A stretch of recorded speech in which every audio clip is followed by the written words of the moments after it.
संसारावरचं प्रेम कमी करून ते प्रेम भगवंताच्या पायावर अर्पण करतो.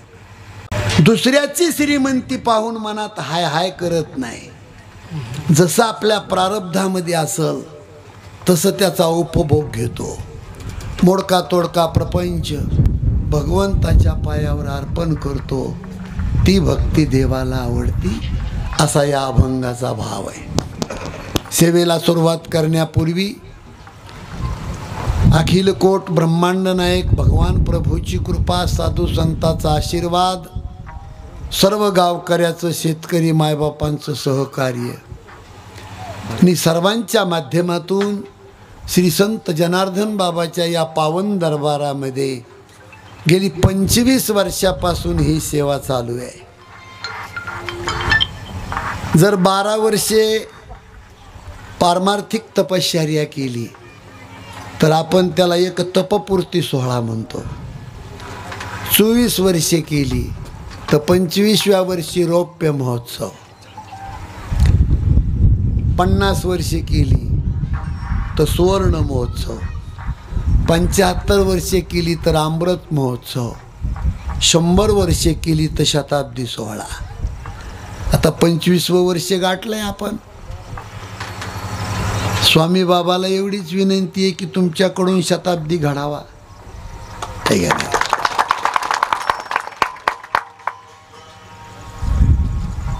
आणि म्हणून या सप्ताहामध्ये 25व्या वर्षाच्या रौप्य महोत्सवामध्ये मला वाटतं ही 4थ्या दिवसाची सेवा, बरोबर आहे ना.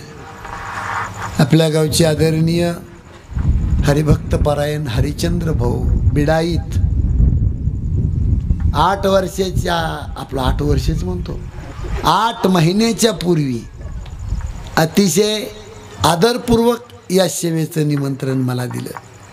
आणि भगवंताची कृपा आहे, सेवा दिल्यापासून पुढे 8 महिने देवानी महाराज जिवंत ठेवला. ही काय कमी कृपा आहे. आता पाणी पेता पेताच मरत आहेत सध्या. म्हणून तुम्हा भाविकांचं मला दर्शन घडतं, ही माझं परम भाग्य. खूप महत्त्वाचा मुद्दा आहे. जगद्गुरु तुकाराम महाराज म्हणतात, जीवनातली माया ज्यांनी वजा केली तो देवावर प्रेम करू शकतो.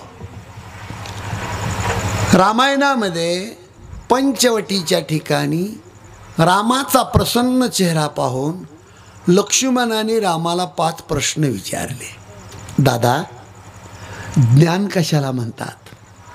नंबर 2, माया कशाला म्हणतात? नंबर 3, देव आणि जीव याच्यातला भेद कोणता?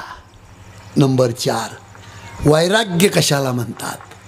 नंबर 5, तुमची भक्ती करणारा भक्त ओळखायचा कसा? याला रामायणातली लक्ष्मण गीता म्हणतात. हे 5 प्रश्न लक्ष्मणाने रामाला विचारले.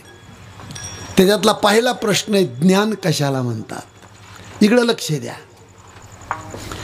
एखादा माणूस पुस्तकं वाचून मास्तर झाला, वकील झाला, कलेक्टर झाला, SP झाला, डॉक्टर झाला, अनेक पदावर गेला, याचा अर्थ तो ज्ञानी झाला असा नाही.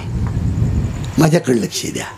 मग ज्ञान कशाला म्हणतात? सज्जनानो, जो माणूस स्वतःची उलटी नजर करून स्वतःच्या स्वस्वरूपाला जाणतो, जो व्यक्ती स्वतःच्या शरीरातला देव पाहतो, तो महाज्ञानी सत्पुरुष पंडित. हे खरं ज्ञान. म्हणून जाता जाता तुम्हाला विनंती आहे माझी, जीवन जगत असताना शहाण्या माणसाचं कर्तव्य आहे फक्त स्वतःला पाहून जगावं. दुसऱ्याकडे पाहिल्याच्या नंतर दुःख आहे, स्वतःला पाहिल्याच्या नंतर आनंद आहे. कधीही पहा तुम्ही, दुसऱ्याचं चांगलं घर पाहिलं की आपल्याला दुःख होत आहे, दुसऱ्याच्या अंगावरचे चांगले कपडे पाहिले की आपल्याला दुःख होत आहे, दुसऱ्याच्या अंगावरचं सोनं पाहिलं की त्याला खराब वाटतंय. याचा अर्थ दुसऱ्याचं पाहणं म्हणजे दुःख भोगणं. अख्ख्या सप्त्याचं सार सांगतोय तुम्हाला, स्वतःला पाहून जगणं आनंद आहे. आणि जो स्वतःला पाहून जगतो तोच छत्रपती शिवाजी महाराज होतो.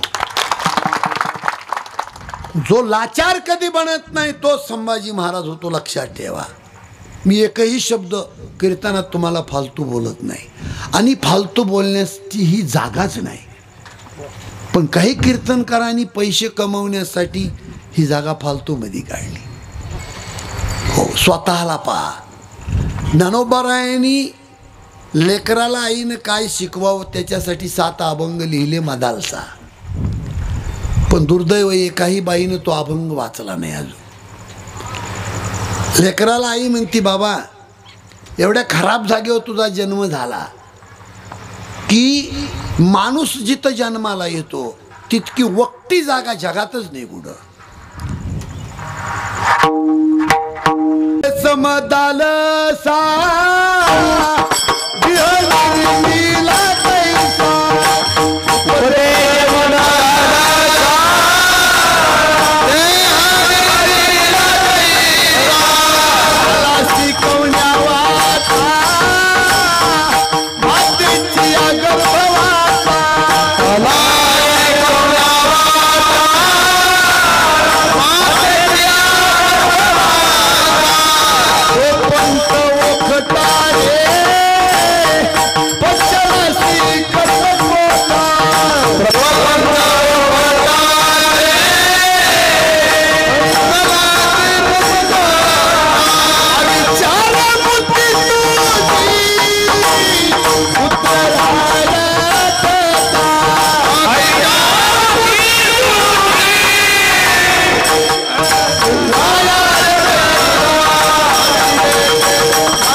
पाळण्यामध्ये लिकरू टाकलं, त्याला टाळू भरली, सजवलं, पाळण्यात टाकलं.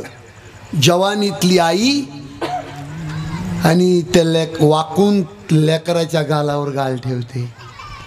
लेकराचा गाल आईच्या गालाला लागल्याबरोबर तिला दरदरून पाहणा येतो महाराज. आणि त्या बाळाला पाहून जेवढा आनंद होतो आईला तेवढंच दुःख होतं, कारण ती बुद्धिमान बाई होती. ती त्या बाळाला म्हणती, बाळा काय गोंडस जन्म दिला देवाने तुला, पण एवढं गोंडस माणसाचं रूप एक दिवस समाज पत्र्याच्या शेडमध्ये जाळून टाकतोय. म्हणून माणसाच्या जन्माला आल्याच्या नंतर माणसाने देवाची नाही तर संताची भेट घ्यावी, स्वतःची भेट घ्यावी. याचं ध्रुवपदच इतकं गोड आहे. निज ध्यानी निज पारे लक्ष लागू दे डोळा, निज ते तू विसरलासी होशीवर पडा काळा, पर्य दे मदालसा सोमजुजुरे बाळा. खूप महत्वाचा मुद्दा सांगतो तुम्हाला. हर एक माणूस जीवन जगतोय तो स्वतःला विसरून जगतोय, स्वतःला पाहून जगत नाही. वामनराव पैच वाक्य, तूच आहेस तुझ्या जीवनाचा शिल्पकार. हो महाराज. मावशी लेकराला रडू देऊ नका. 2 गोष्टींनी माणूस मोठा होतो, मेहनत आणि प्रारब्ध. नीट लक्ष द्या. आता मेहनत आपल्या हातात आहे, प्रारब्ध मेहनत आपल्या हातात आहे, प्रारब्ध महाराज. प्रारब्ध योग्य दिशेनं चालावा असं वाटत असेल तर माणसाची नियत साफ लागते. हेच जगात उत्तर आहे. त्याचं उत्तरच नाही. ते कुठाने माणसाने करायचे आणि पुन्हा चांगलं व्हायची भावना ठेवायची हे शक्य नाही. मेहनत आणि प्रारब्ध. गदी मांडगुळकराची रचना आहे, गायले सुधीर फडक्यांनी. कष्टाविन फळ ना मिळते तुझ कळते परी नावळते, हृदयात व्यथा ही जळते, जा ओलांडून या सरिता सागरा, सोडी सोन्याचा पिंजरा. आकाश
समुद्रा इतका आनंद आहे माणसाच्या जीवनात. फक्त स्वतःला पाहून जागा. आणि याला लागून सांगतो तुम्हाला मी, आपण किती शहाणे ती तपासा लोकांना नावं ठेवण्याच्या अगोदर. विठाला विठाला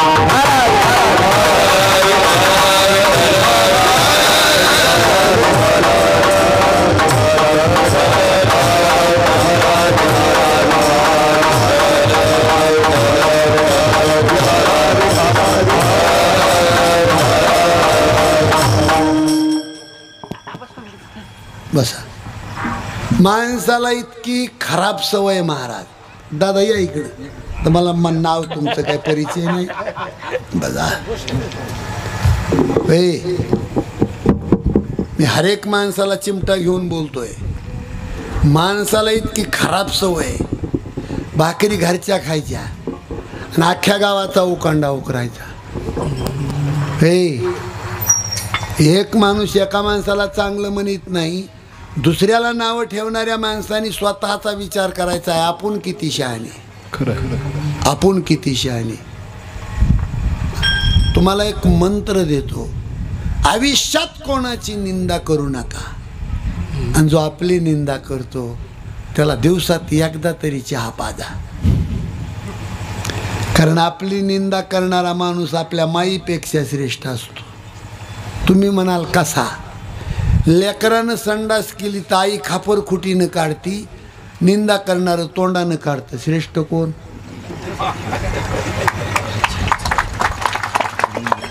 हो. म्हणून भोपाळीमध्ये, काकड्याच्या भोपाळीमध्ये एक चरण लिहिलंय तुकाराम महाराजांनी. हे काकडा म्हणणारे मरायच्या मागे आले, पण त्याचा अर्थच कळाला. गुणवंत केलं दोष जाणाऱ्यासाठी,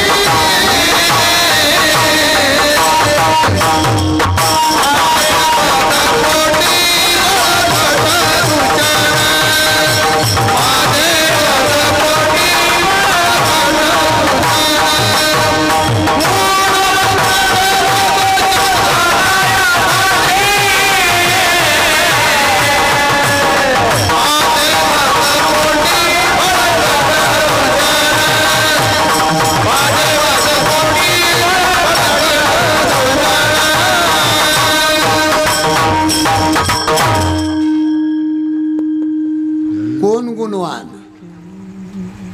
एवढ्या माणसामध्ये गुणवान कोण? जो दोष तपासतो तो गुणवान. पण कुणाचे? कुणाचे? स्वतःचे. तुम्हाला माझी विनंती, हरेक माणसाने आपल्या पायावर झुकावं असं वाटत असेल तर फक्त माणसाने आपली घाण काढावी, लोकाची नाही, असा अर्थ आहे. जगद्गुरु तुकाराम महाराज म्हणले, माझी घाण तपासायला गेलो म्हणले मी, ती घाण माझ्यातच निघाली. उत्तरार्धामध्ये लिहून ठेवले, माझे मज पोटी बळकट दूषण.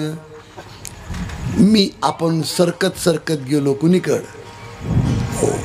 लक्ष्मणाने रामाला विचारले, ज्ञान कशाला म्हणतात. एका वाक्यात सांगतो, जो माणूस स्वतःला ओळखतो हे खरं ज्ञान. ज्ञानोबारायांनी आणखीन मदालसामध्ये त्याची व्याख्या लिहिलेली आहे. बैसोनी आसनी रे पुत्रा दृढ होई मनी, चेतविते आपण आपे चेतविते कुंडलिनी, चालता पश्चिम पंथे जाये चक्र भेदोनी, 17वी जीवन कळा पाहे आत्मा हा चिंतूनी, पर्य दे मदालसा सोहम जुजुरे बाळा. आणि जो स्वतःला पाहतो का महाराज, त्याला जगातली प्रत्येक वस्तू दिसती. याच्या पुढच्या चरणात ज्ञानोबारायांनी सांगितलंय, मग तू देखसी स्वर्ग त्रिभुवन पाताळ, नको भूलो येणे ब्रह्मे सांडी विषय पालाळ, आपणा पे देख पारे नाही स्वरूप वेगळ, परमात्मा व्यापक रे पहा पर ब्रह्म सावळ, पर्य दे मदालसा सोम जुजुरे बाळा. स्वतःच्या स्वरूपाची माणसाने ओळख करून घेणं जगातलं ज्ञान आहे. आणि चला पुढं नंबर 2, माया. कशाला म्हणतात माया. महाराज हा माझा बंगला आहे महाराज, ही माझी बायको आहे महाराज, हे माझे लेकरं आहेत महाराज, ही माझी गाडी आहे महाराज. हा जो माझेपणा आहे याला माया म्हणतात. आणि तुम्हाला पाया पडून सांगतो, ज्याला तुम्ही माझं म्हणता ही जगात न टिकणारी वस्तू आहे. 14 वर्षाचा वनवास रामाने स्वीकारला आणि राजगादी भरताला सोडली. ती राजगादी भरताने डोळ्यानं तरी पाहिली होय. आणि तिथं जर वडजीतला भरत असता तर होय, रडत गेले चित्रकूटावर. रामाच्या मानावर मान टाकून रडले भरतजी. आणि भरताच्या मुखातले वाक्य इथं, दादा कैकेयी सारखी महापापी बाई जगात नाही. स्वतःच्या आईला भरतजी म्हणले, माझ्या तोंडाला काळं लावले, महापापी आहे कैकेयी. रामानी पटकन भरताचं तोंड दाबलं. भरत, कैकेयी जर पापी आहे तर तुझ्यासारखा संत तिच्या पोटी कसा जन्म घेतो. कशी कैकेयी पापी आहे. दादा 14 वर्षे झाडाचा पाला खाण्याची वेळ तुमच्यावर येते, हे पाप कैकेयीने केले. तिथं रामानं सांगितलं, भरत मी 14 वर्षे वनवासाला आलो, ही चूक कैकेयीची ना आपल्या बाबाची नसून माझ्या प्रारब्धाचा दोष आहे. आणि रामायणातलं हे गदी मांडगुळकराचं गीत हे तिथं जन्माला आलं चित्रकूटावर. माये कैकेयी ना दोषी नहीं दोषी तात, राज्य त्याग कानन यात्रा से सर्व जात, खेळ चाललासे माझ्या पूर्वसंचिताचा, पराधीन आहे जगती पुत्र मानवाचा, दोष ना कुणाचा. इकडे लक्ष द्या. जीवासवे जन्मे मृत्यू जोड जन्म जात, दिसे भासते ते सर्व विश्वनाशीवंत, काय शोक करिसी वेड्या स्वप्नीच्या फळाचा, पराधीन आहे जगती पुत्र मानवाचा, दोष ना कुणाचा. इकडे लक्ष द्या, मोबाईल खिशात ठेवा. महाराज इकडं लक्ष द्या. आमच्या बीडला एका बाईने 20 वर्ष लोकांचे धुणे भांडे केले आणि बापानी मोंड्यामध्ये मार्केटमध्ये पाठीवर पोते वाहिले. माझा बाप हमाल आहे, माझी माय लोकांची भांडी धुती म्हणून होत करू मुलगा अभ्यास करतो, MBBS ला नंबर लागतो. 4-5 वर्षाचा कोर्स करून हमाली करणाऱ्या एका कष्ट करणाऱ्या माणसाचा मुलगा डॉक्टर झाला. शेवटचा मुंबईला पेपर दिला आणि आईला फोन केला, हॅलो आई, तुझ्या कष्टाचं फळ घेऊन बीडला येतोय उद्या. माझ्यासाठी 20 वर्ष लोकांच्या फरशा पुसल्यास. मी स्वप्नाची गत सांगतोय संसाराची तुम्हाला. माझा मुलगा वाघ आहे, डॉक्टर होईल. डॉक्टर झाल्यावर तो माझा वाघ बंगला बांधील, त्या घरामध्ये मी 4 दिवस आनंदानं राहील. म्हणून बापानं पाठीवर पोते वाहिले आणि आईनं लोकांच्या फरशा पुसल्या, धुणे धुतले, भांडे घासले. किती वर्ष? 20 वर्ष. मुलांनी त्याचं चीज केलं, चीज. डॉक्टर झाला मुलगा. रात्रभर आनंद मात नाही त्या घरामध्ये आईला. माझा वाघ डॉक्टर झालाय, त्याला कपडे कसे घेऊ, त्याला जेवायला काय करू, त्याला कोण्या पंचायतीनं वावाळू, सडा कसा टाकू, रात्रभर विचार. महाराज तीच माऊली पहाटे 5 वाजता बाथरूममध्ये स्नानाला जाते आणि लाईटचा करंट लागतो आणि बाथरूममध्ये ती बाई मरून पडते. संसाराची काय उलटी दिशा आहे महाराज. गाडीतून उतरतो मुलगा पहाटे 6-6:30 वाजता. घराच्या दारामध्ये छोटंसं भाड्याचं घर, दारामध्ये 100-500 माणसं पाहिले, रडताना पाहिले. लांबूनच कळालं तुझी आई वारली. त्या मुलाला ओवाळायचं पंचारतीचं ताट तुळशी वृंदावनावर तसंच आहे. माईचं प्रेत दारात पडलेलं आहे. पाठीवर पोते वागवणारा बाप ढोरासारखा रडतोय. हे कशामुळं तुम्हाला इतकं सांगितलं? याला माया म्हणतात, माया. हे पराधीन आहे जगती पुत्र मानवाचा, दोष ना कुणाचा. स्वप्नाची गती आहे महाराजी. हे सगळं राम भरताला समजून सांगतात. कोणाची राजगादी? अरे कैकेयीला वचन दिलं, ते वचन पूर्ण करण्यासाठी मी 14 वर्षाचा वनवास स्वीकारलाय आणि हा वनवास टाकून मी राजगादीवर येऊन बसावं. माझ्यासाठी माझा बाप मरतोय. सगळं खोटं आहे, सगळं खोटं आहे. त्या गीतामध्ये पुढं लिहिलंय, जाणकार माणसं तिकडे लक्ष द्या तुम्ही. असा कोणताही माणूस या मंडप मधला 2 गोष्टी टाळू शकत नाही, स्वतःचा रोग आणि स्वतःचं मरण. जरा मरण यातून सुटला कोण प्राणी जात, दुःख मुक्त जगला कारे कुणी जीवनात.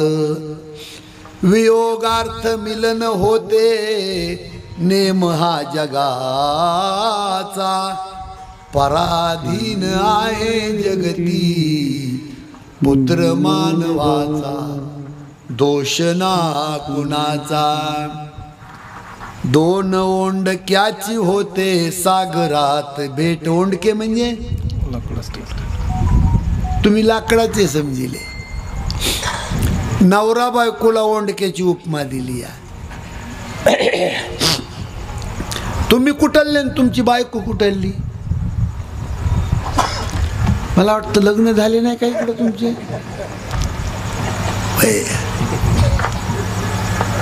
कुठलले तुम्ही? तुमची बायको कुठलली? बरं, लग्नाच्या आधी त्या बाईचा आपला परिचय काही? ह्याच्यात लव्ह मॅरेजवाले थोडेच आहेत. पण महाराज काय देवाचा उपकार, प्रत्येकाला गोंडस बायको दिली आणि बाईला बी गोंडस नवरा दिला. हे जवानीमध्ये त्या नवरा बायकोचा काय आनंद असतो घरामध्ये. पण जाणकार माणसाने भान ठेवावं कीर्तनामध्ये, कितीही गुरी गुमटी बायको असो आणि बाईचा कितीही देखणा नवरा असो, एक दिवस असा उगवणार की आधी ती तरी आपल्याला सोडून जाणार, नाहीतर बाईला मालक तरी सोडून जाणार. हा दिवस पक्का आहे. हे भान माणसाला असावं आणि त्याचं वर्णन केलंय. हे दोन ओंडक्याची होते सागरात भेट, एक लाट तोडी दोघा पुन्हा नाही गाठ. क्षणिक तेवी आहे बाळा मेळ मानसाचा, पराधीन आहे जगती पुत्र मानवाचा, दोष ना कुणाचा. हे जी सांगतोय तुम्हाला मी, ही माया आहे माया. सर्व भाविकांना माझी विनंती आहे, या जगाच्या पाठीवर रावणा इतका कोण श्रीमंत.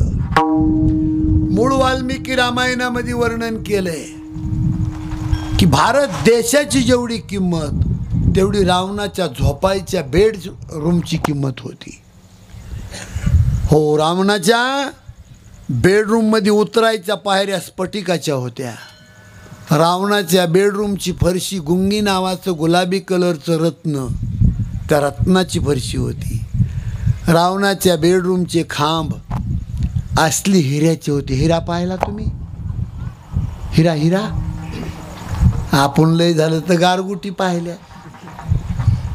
आणि एक खांब 1000 मनाचा, असे 60 खांब होते.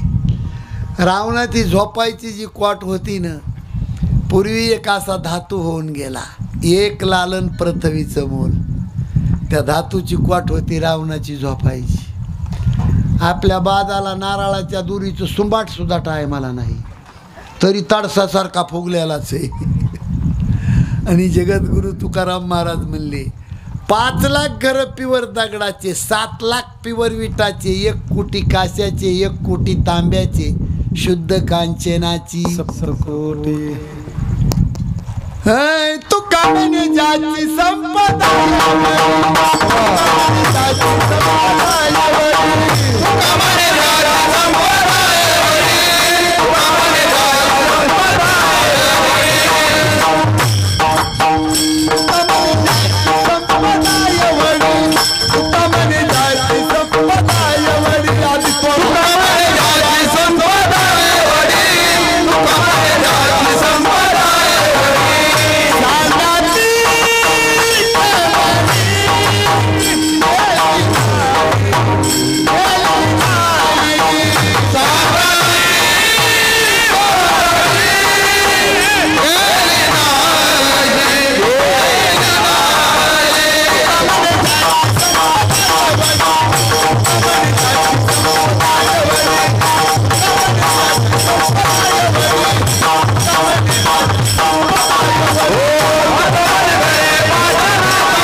त्याचं ध्रुवपद शेवटचे. कधी कधी ध्रुवपद पहिलं बी येते. त्याचं यमक जुळलं की ते ध्रुवपद. आज नाही काय सांगत होतो तुम्हाला मी, संपत्ती ही कोणाच्या बापाची मक्तेदारी नाही हे सांगत होतो. ओ मालक, वयाच्या 35व्या वर्षी सिकंदर बादशहाने हे जग जिंकलं होतं. हे काही माणसं सकाळी उठले का नाही, म्हातारे माणसं, की रानात गेले हो शेजाऱ्याचा बांधच कोरते. तुमच्याकडे नसेल तसं, पण माणसाने थोडं सुज्ञ व्हायला पाहिजे. आमच्या भागामध्ये उद्या मरण असा म्हातारा एक, मोठा मुलगा, मोठी सून, छोटा मुलगा आणि पडल्या पडल्या म्हातारा कसा करायचा?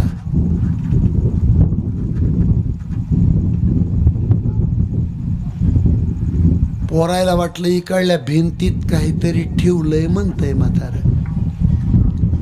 आशा वाईट आहे महाराज. टिकावानं पहारीनं भिंत पाडली, त्याच्यात काय नाही निघालं. म्हातारा डोळ्यानं बघतो, कळतंय, पण बोला येत नव्हतं. कसा करतो म्हातारा?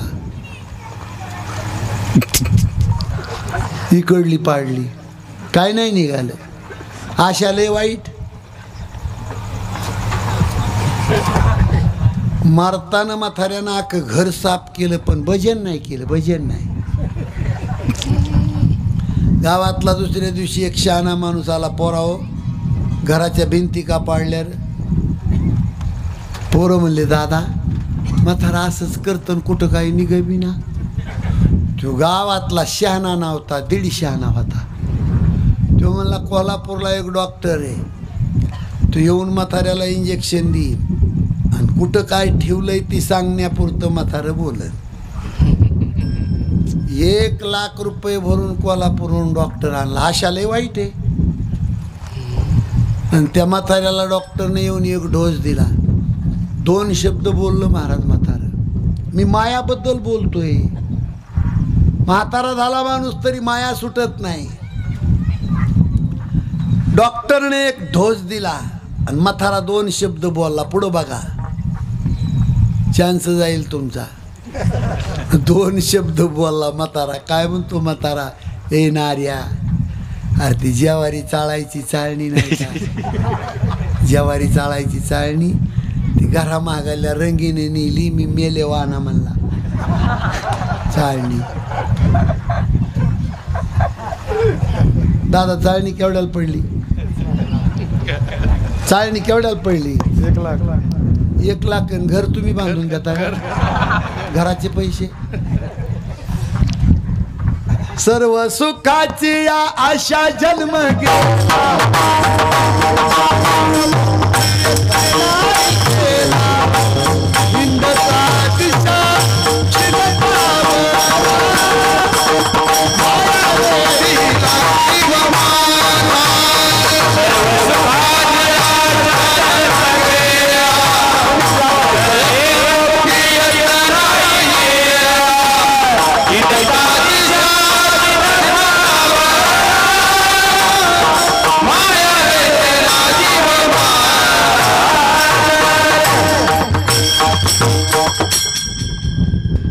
माया नावाचा रोग जन्मभर रडतो माणूस एका शब्दामुळं. कोणता शब्द आहे?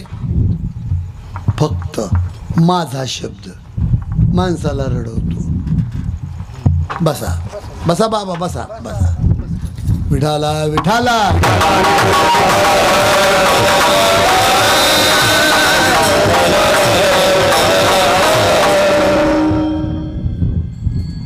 कशामुळं रडतो माणूस जन्मभर? खूप महत्वाचं आहे महाराज. आपल्या महाराष्ट्रामध्ये 12 महिन्यात 2000 कीर्तन करणारे एक संत होऊन गेले. मारुती महाराज दस्तापूरकर, जिल्हा परभणी. आणि चालू कीर्तनामध्ये त्यांना कोणीतरी येऊन सांगितलं, बाबा तुमचा राम नावाचा मुलगा वारला. बाबांनी त्याला काय चांदी दिली.